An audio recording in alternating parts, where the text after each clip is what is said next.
పార్వతీపురం మన్యం జిల్లా ఎన్డీఏ కూటమి అభ్యర్థులకు మద్దతుగా ఎన్నికల ప్రచార సభలో భాగంగా కేంద్ర మంత్రి నితిన్ గడ్కరీ జిల్లాలో పర్యటించారు. ఈ సందర్భంగా ఆయన మాట్లాడుతూ రైతుల కోసం ప్రధానమంత్రి మోడీ ఎన్నో అవకాశాలు కల్పించారన్నారు. రైతులకు అత్యంత ప్రాధాన్యతను ఇవ్వడం జరుగుతుందన్నారు. అరకు పార్లమెంట్ను తాము అభివృద్ధి చేసి చూపిస్తామని తెలిపారు.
In the area of Vidarbha in Maharashtra.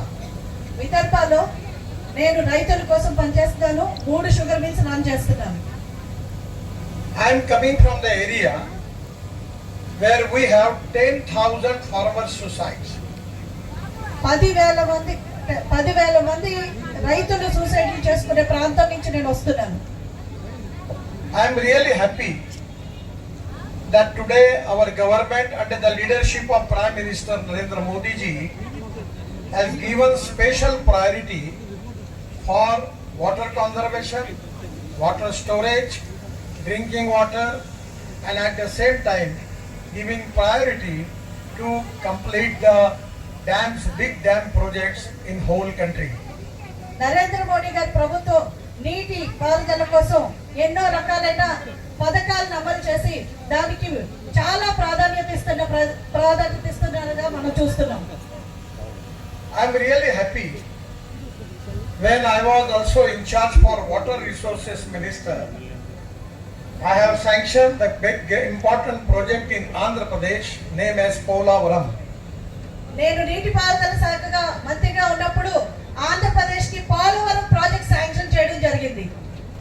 Actually the project cost was 60,000 crore and 4 times I visit on the site of Polavaram when Chandrababu was the chief minister of Andhra Pradesh. 60,000 రూపాయలతోటి మేము Polavaram project sanction చేశాము. 4 సార్లు నేను project site Chandrababu Naidu గారు ముఖ్యమంత్రి ఉండగా నేను అక్కడికి సందర్శించడం జరిగింది. But I am really unhappy that because of the politics in the state still the Polavaram is not completed. రాజకీయాల కారణంగా ఈ రోజుకి పోలవరం పూర్తి కాకపోవడం నాకు చాలా బాధనిస్తుంది. Actually at that time the 1300 TMC of water in Godavari